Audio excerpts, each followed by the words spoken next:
إن الحمد لله نحمده ونستعينه ونستغفره ونعوذ بالله من شرور أنفسنا وسيئات أعمالنا من يهده الله فلا مضل له ومن يضلل فلا هادي له وأشهد أن لا إله إلا الله وحده لا شريك له وأشهد أن محمدا عبده ورسوله أما بعد فإن خير الحديث كتاب الله وخير الهدي هدي محمد صلى الله عليه وسلم وشر الأمور محدثاتها وكل محدثة بدعة وكل بدعة ضلالة وكل ضلالة في النار. أعوذ بالله من الشيطان الرجيم. بسم الله الرحمن الرحيم. للرجال نصيب مما ترك الوالدان والأقربون وللنساء نصيب مما ترك الوالدان والأقربون مما قل منه أو كثر نصيبا مفروضا. وقال عز من قائل يوصيكم الله في أولادكم للذكر مثل حظ الأنثيين إلى آخر الآيات.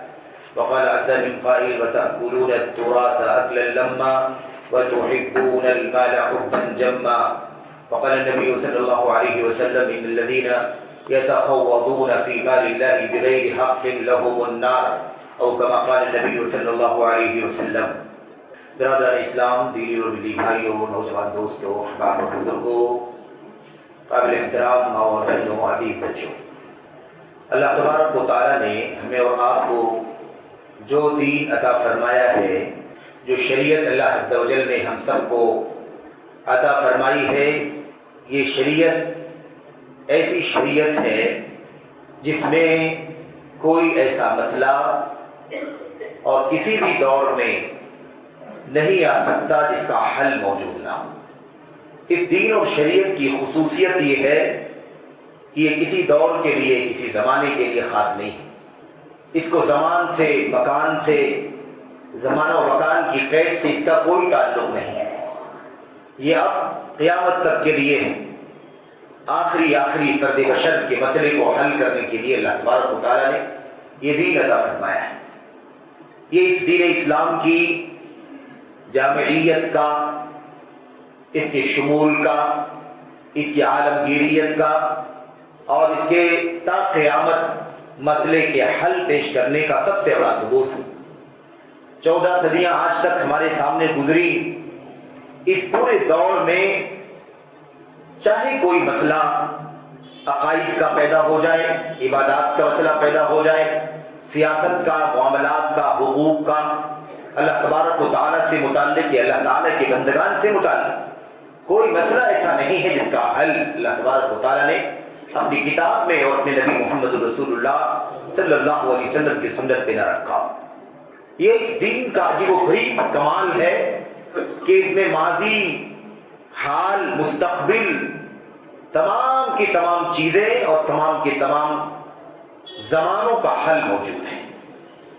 آج کوئی مسئلہ اللہ تبارک و تعالی میرے بھائیوں ہمارے درمیان رونما کر دے جو بالکل تازہ ہو، نیا ہو، جس کا کوئی حل بظاہر نظر نہ آتا ہو، اللہ کی کتاب کا مطالعہ کرنے سے اور اللہ کے نبی محمد رسول اللہ صلی اللہ علیہ وسلم کی سنتوں کا، امت کے سلف صالحین صحابہ تابعین کی سیرت کا، ان کے علم کا، ان کے تقووں کا، ان کے فتووں کا مطالعہ کرنے کے بعد اس کا کوئی نہ کوئی حل اور اس کا کوئی نہ کوئی سولوشن ضرور نکل جائے۔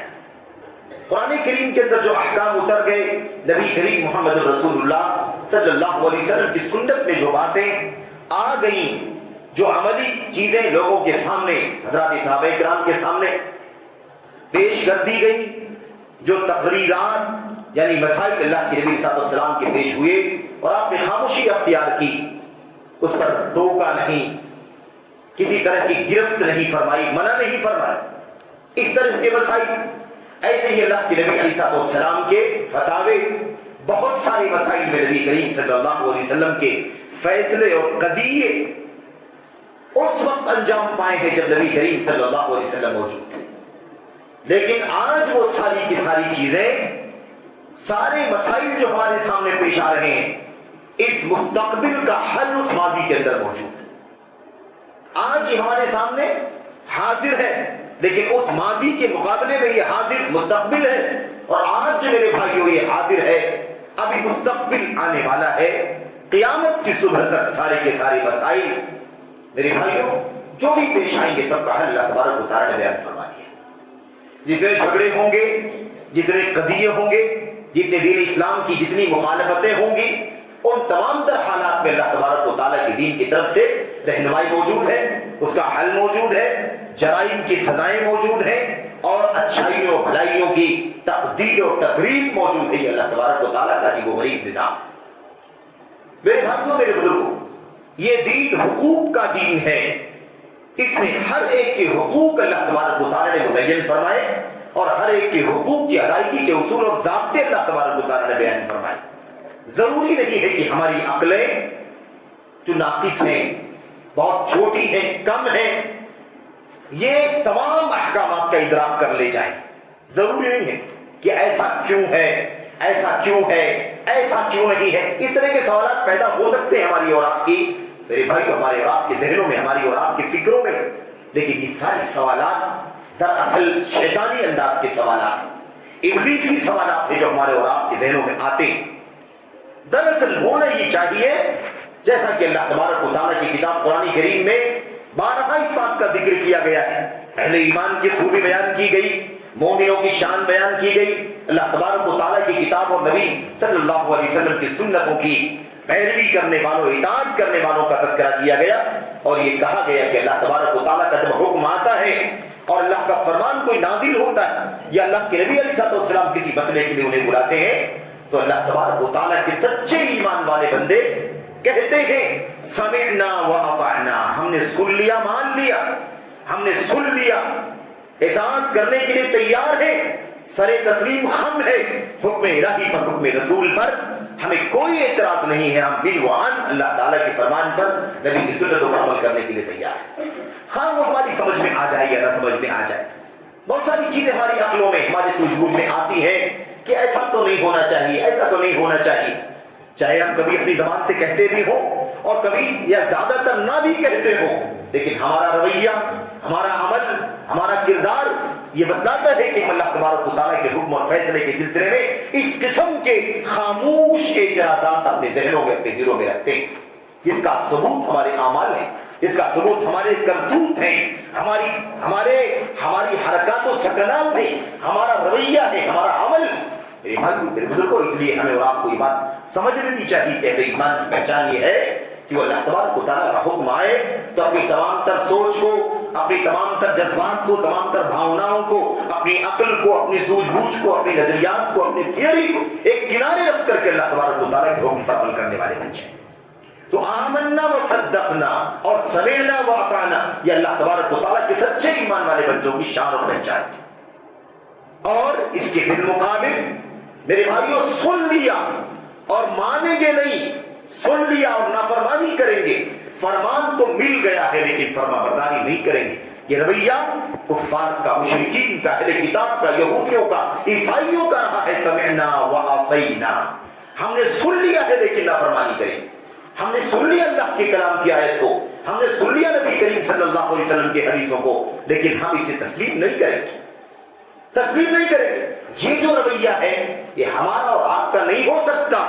میرے بھائیوں، یہ دراصل ابلیسی نظریہ ہے، شیطانی نظریہ ہے، یہ دراصل یہود یا نصارہ کفار کا طریقہ ہے جو ہمارے اندر در آتا ہے۔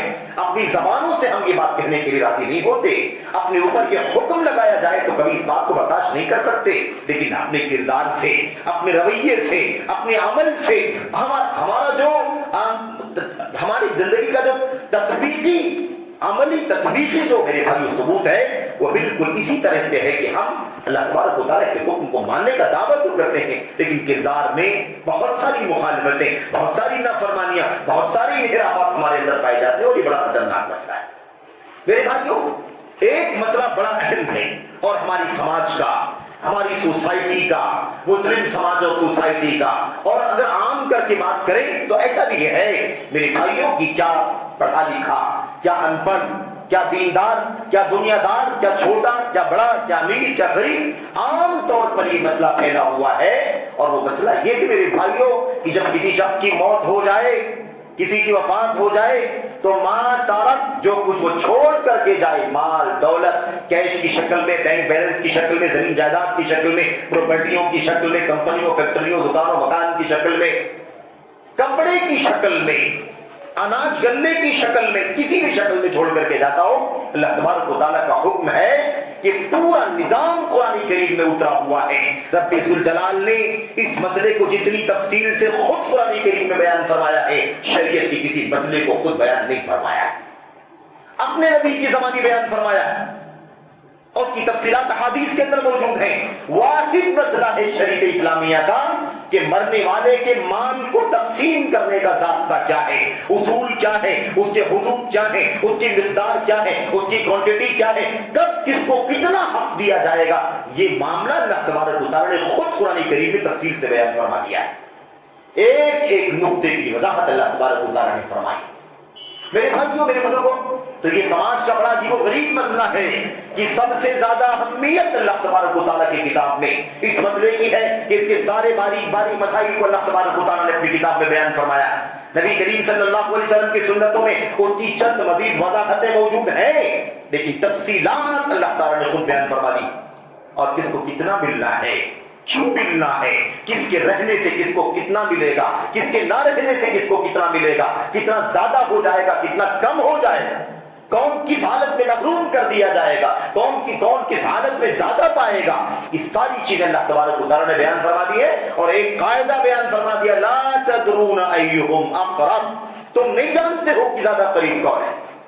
کبھی ایسا لگتا ہے کہ زیادہ قریب ہے، اس کو زیادہ ملنا چاہیے، یہ تو دور کا ہے، اس کو کم ملنا چاہیے، یہ ہماری اور آپ کی سوچ ہو سکتی ہے، لیکن اللہ تبارک و تعالیٰ فرماتا ہے لا تدرون ایہم اقرب، تم نہیں جانتے ہو کہ زیادہ قریب کون ہے۔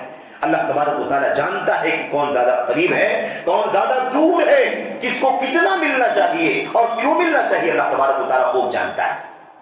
میرے بھائیوں، یہ مسئلہ اللہ تبارک و تعالیٰ کے دین کا، آپ دیکھیں کہ اس کے اندر مردوں کے حقوق ہیں، عورتوں کے حقوق ہیں، بچوں کے حقوق ہیں، بڑوں کے حقوق ہیں، ابعد کے حقوق ہیں، اقرب کے حقوق ہیں، تمام تر اصول کے حقوق ہیں۔ اوپر والے باپ دادا پردادا اوپر جو زندہ ہوں گے وہ ان کے لیے بھی کتنا ان کو ملے گا، جو نیچے ہیں جن کو فرو کہا جاتا ہے ان کو کتنا ملے گا، اس کے نیچے جو مثال کے طور پر پوتے پوتیاں نانے ناتی نواسیاں جو نیچے ہوتے ہیں ان کے کیا حقوق ہیں، ساری باتیں اللہ تبارک و تعالیٰ نے بیان فرمائی۔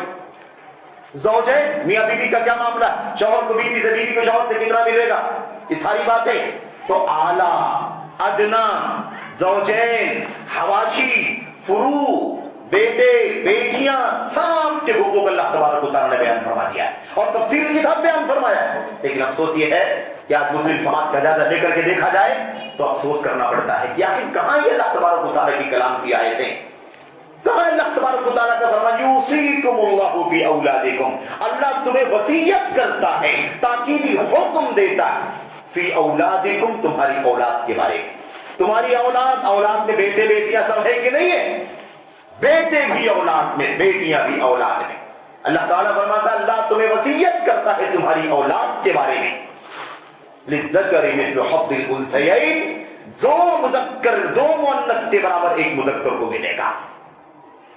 میرے بھائی، بیٹے کو جتنا ملے گا اس کا آدھا بیٹی کو ملے گا، دو بیٹیوں کو جتنا ملے گا اتنا ایک بیٹے کو ملے گا۔ یہ اللہ تبارک و تعالیٰ کا اللہ وصیت کرتا ہے، اللہ تبارک و تعالیٰ وصیت کرتا ہے، تاکید فرماتا ہے۔ میرے بھائیوں، ایسے ہی اللہ تبارک و تعالیٰ فرماتا ہے للرجال نصیب مما ترک الوالدان والاقربون، ماں باپ یا قریبی رشتہ دار جو مال چھوڑ کر کے جائیں اس میں سے مردوں کے لیے بھی حصہ ہے، مذکر کے لیے بھی، میلز کے لیے بھی حصہ ہے۔ وَلِلنِّسَاءِ نَصِيبٌ مِّمَّا تَرَكَ الْوَالِدَانِ وَالْأَقْرَبُونَ، اور عورتوں کے لیے بھی حصہ ہے جو ماں باپ چھوڑ کر کے جائیں اور قریبی رشتہ دار چھوڑ کر کے جائیں، مِمَّا قَلَّ مِنْهُ أَوْ كَثُرَ، تھوڑا چھوڑ کر کے جائیں یا زیادہ چھوڑ کر کے جائیں، کروڑوں اربوں چھوڑ کر کے جائیں یا 10-20 روپیہ چھوڑ کر کے جائیں، مردوں کے لیے بھی حصہ ہے والدین کے چھوڑے ہوئے مال میں، قریبی رشتہ داروں کے چھوڑے ہوئے مال میں، عورتوں کے لیے بھی حصہ ہے والدین کے چھوڑے ہوئے مال میں اور قریبی رشتہ داروں کے چھوڑے ہوئے مال میں، نصیب مفروضہ، اس میں کوئی ہیرا پھیری نہیں ہو سکتی ہے، یہ اللہ تبارک و تعالیٰ کی طرف سے طے کیا ہوا حصہ ہے، فرض کیا ہوا حصہ ہے، اس میں کسی کو کوئی اختیار نہیں۔